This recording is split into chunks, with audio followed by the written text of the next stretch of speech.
saya, Yosef Wijaya dari Pharmacy Education Series.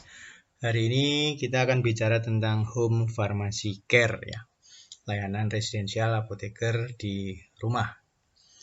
Nah, sebelum kita bicara dengan Home Pharmacy Care, kita lihat sebentar sejarah Pharmaceutical Care, ya.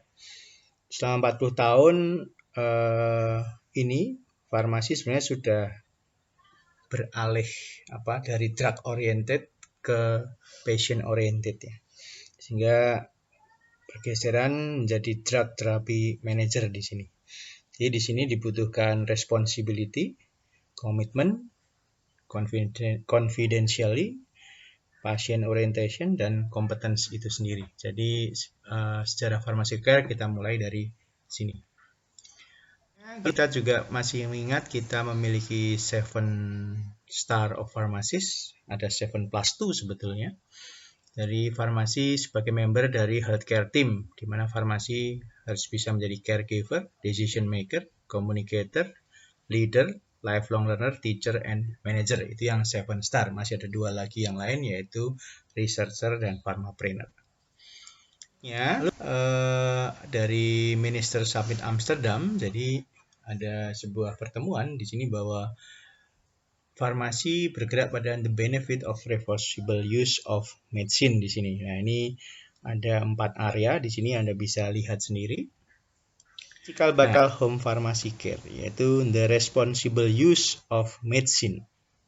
Ya, jadi pertanggungjawaban tentang penggunaan obat ini yang menjadi kata kunci untuk farmasi nanti masuk ke home pharmacy care. Kita di sini dari stakeholder roundtable tadi ada 4 hal, yaitu right medicine to the right patient, bagaimana seorang apoteker harus bisa memberikan obat yang tepat pada pasien yang tepat, adherence, kepatuhan, lalu yang lebih advance lagi, transformative power of shared information, jadi kita diharapkan juga menguasai electronic record system dalam era disruption ini, sangat cocok, dan ada innovation. 2 yang pertama itu menjadi cikal bakal dari home pharmacy care.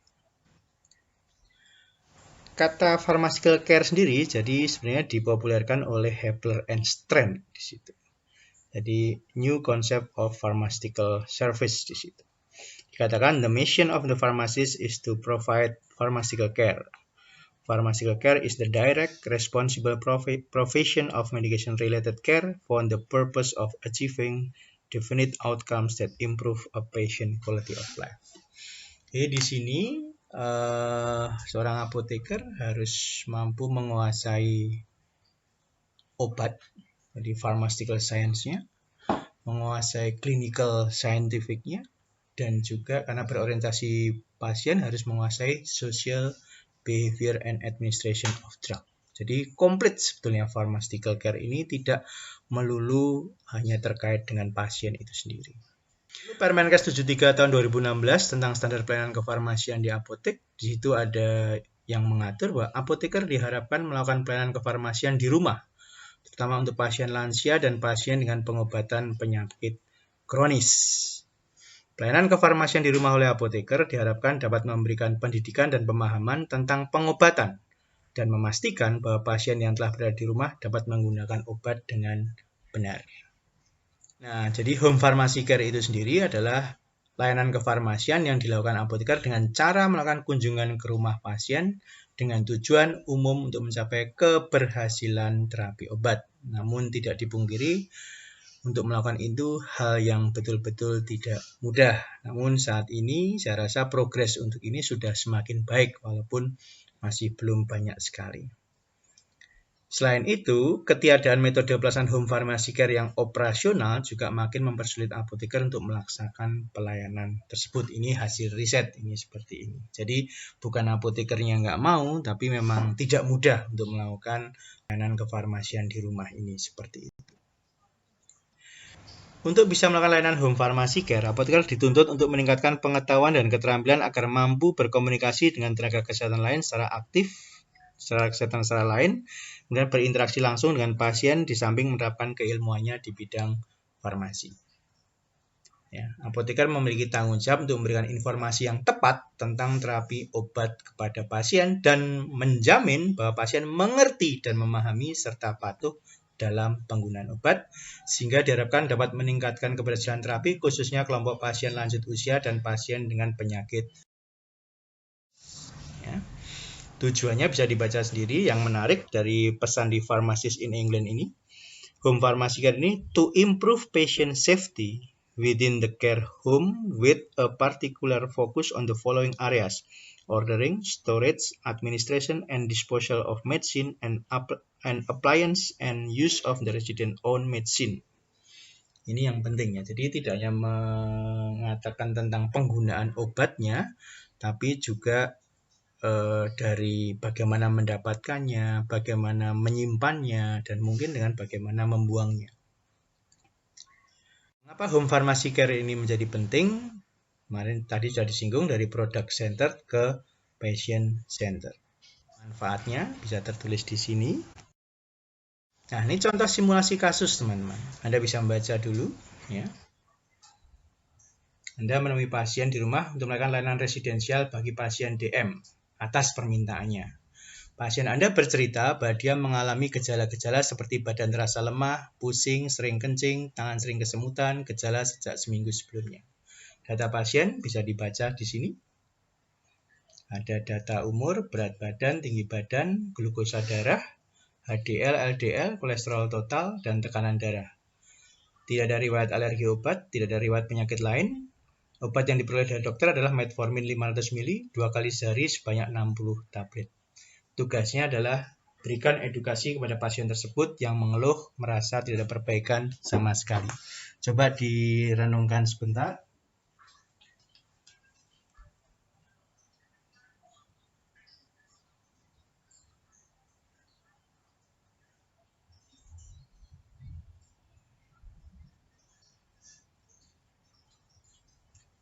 Nah, setelah merenung sebentar, dipahami dulu. Nah, sebelum kita menjawab, kita pahami dulu selintas PCNE ya, dari pcne.org untuk mengetahui problemnya. Nah, kita harus paham bahwa untuk menentukan tadi kasus home care tadi, kita harus paham problem apa yang dialami pasien. Problem dibagi menjadi 3, efektivitas terapi, keamanan terapi, dan problem lain. Jadi, problem terkait penggunaan obat yang di kasus home care ini menurut PCNE dibagi menjadi 3, ya, efektivitas, keamanan, dan lain-lain. Ada problem yang potensial atau aktual. Yang potensial itu yang mungkin terjadi. Kalau aktual ada data pendukungnya. Ini yang membedakan potensial dan aktual. Lalu setelah tahu problemnya, kita masuk ke penyebabnya. Kita lihat penyebabnya ada macam-macam dari 1 sampai 8, ya. Contohnya misalnya C31, dosis obat terlalu rendah. Bisa jadi ada sebuah problem, ya, terapinya dianggap tidak efektif karena apa? Oh, dosis terlalu rendah. Atau bisa jadi terapi tidak efektif karena pasien sering lupa minum obat. Di mana itu sering lupa minum obat? Kita lihat itu kira-kira ada di patient. Nah ini, lupa C71, pasien mungkin menggunakan obat lebih sedikit dibandingkan yang diresepkan atau yang seharusnya digunakan. Penyebabnya kita masuk ke rencana intervensi. Nah, rencana intervensi itu ada 3, ya. Intervensi terkait dengan penulis resep, bagaimana membangun komunikasi dengan penulis resep, dengan pada level pasien, atau intervensi pada obat itu sendiri. Itu yang utama 3 itu. Lalu yang keempat, intervensi yang lain yang tidak ada di 3 hal tersebut. Nah, lalu kalau kita sudah punya rencana intervensi, kalau terkait dengan dokter, itu harus ada approve, ya. Jadi ada accepted or not. Jadi sebuah intervensi bisa saja diterima atau tidak diterima. Dan juga pada waktu berkomunikasi dengan pasien, bisa saja pasien bersedia melakukan atau lupa atau tidak bersedia melakukan, sehingga nanti status DRP-nya bisa menjadi 3 kemungkinan, ya.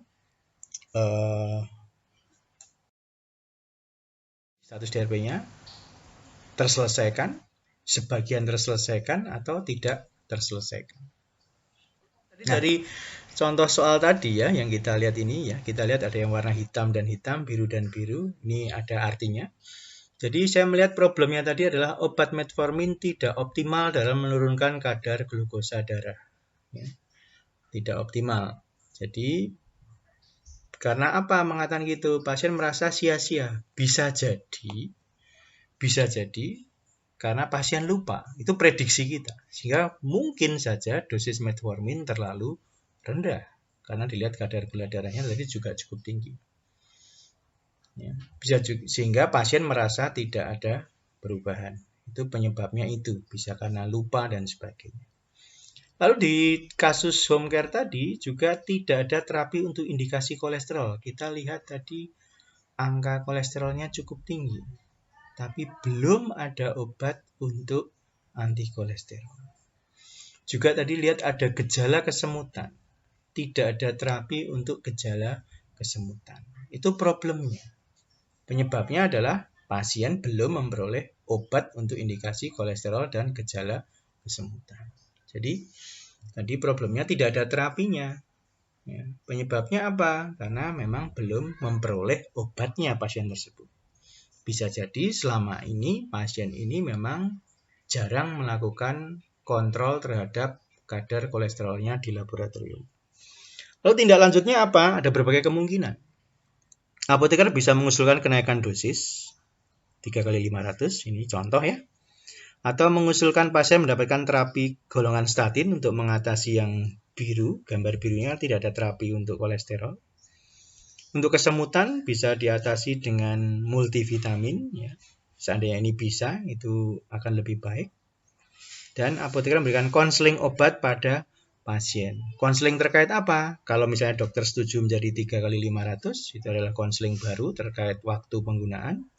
Kalau misalnya dokter juga melihat bahwa pasien ini butuh anti kolesterol, ya berarti kita harus memberikan konseling tentang penggunaan obat, misalnya simvastatin misalnya. Ya. Multivitamin kalau memang itu membantu, bisa juga diberikan konseling. Lalu problem yang lain adalah ASCVD risk patient ternyata tinggi ya. Karena tadi ada tensinya, ada data tensi, ada data kolesterol total, ada data HDL, kita bisa melihat ASCVD risk patient 14,5%. Ya.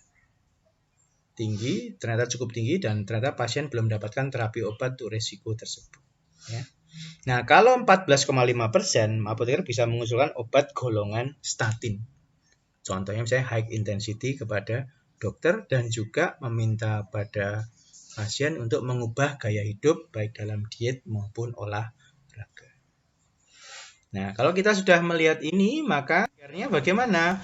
Apabila usulan apoteker setuju oleh dokter, maka yang dilakukan apoteker yaitu memberikan edukasi tentang perubahan dosis metformin, tentunya dengan cara pakainya. Edukasi tentang penggunaan obat golongan statin, misalnya atorvastatin 10 mg per hari, atau juga bisa juga simvastatin. Memberikan edukasi tentang penggunaan multivitamin, memberikan edukasi tentang perubahan gaya hidup, dan memberikan edukasi untuk pasien rajin atau cukup secara periodik melakukan monitoring hasil terapi tersebut, cek lab, cek tensi, dan sebagainya. Contoh untuk home care, lalu jenis pelayanan home care ini teman-teman bisa membaca sendiri ya. Jadi tentang assessment masalah, identifikasi kepatuhan. Nah, kepatuhan ini menjadi penting juga. Atau pendampingan pengelolaan obat atau alkes di rumah. Konsultasi masalah obat. Penggunaan obat khusus, misalnya meter dose, misalnya begitu ya. Atau monitoring pelaksanaan outcome terapi. Ini adalah jenis-jenis pelayanan home pharmacy care. Yang membutuhkan penyakit kronis jelas. Pasien dengan terapi jangka panjang, tuberkulosis, HIV/AIDS, diabetes, ya. Atau pasien dengan lansia dengan memiliki satu kriteria atau lebih regimen obat, 6 macam obat, 12 dosis, minum salah satu dari obat-obat seperti misalnya psikotropik dan sebagainya. Ya. Ini belum tertulis di sini, nanti bisa dilihat di pedoman home care ya. Lalu pasien dengan 6 macam diagnosis atau lebih. Ini tadi orangnya penyakit kronis ya, dan dia merasa tidak nyaman dengan obatnya, maka bisa mengundang apoteker untuk layanan home care. Simulasi kasus home care ya, untuk bisa dipelajari lebih jauh. Bisa kasus ini merupakan kasus simulasi, ya, bukan merupakan kasus sebenarnya. Jadi memang ada sebuah trik untuk membuat studi kasus ini sehingga teman-teman mahasiswa di farmasi bisa belajar nanti untuk explore problem baik terkait efektivitas, keamanan atau yang lain, dan kemudian mencari drug related problem. Jadi ini bukan sebuah kasus yang betul-betul real, tapi di sini ada sedikit trik yang dirubah supaya teman-teman bisa belajar DRP-nya. Ya, nanti kalau sudah bisa, nanti kapan-kapan di video yang lain akan saya sampaikan tentang tentang kasus-kasus yang lebih real untuk di lapangan. Ya, kita coba dulu dengan cara-cara yang di atas. Nanti kita bisa ketemu lagi di video yang lain. Lalu refleksi akhir setelah mengikuti kuliah online ini, apa yang diperoleh ya? Silahkan sisihkan di kolom importance. Apakah relevan setelah lulus? Kolom di relevan. Dan apakah pembelajaran ini bermakna? Jadi apakah Anda memperoleh sesuatu? Ya, apakah ini relevan? Dan apakah ini bermakna untuk Anda? Ya, lakukan refleksi ini dalam kelompok dan tuliskan pendapat kelompok Anda. Oke, terima kasih atas perhatiannya, ya, referensinya. Semoga teman-teman bisa terbantu dengan mengikuti penjelasan secara sederhana ini tentang home pharmacy care. Sampai jumpa lagi di pertemuan yang datang dengan saya, Yosef Wijoyo dari Pharmacy Education Series. Terima kasih.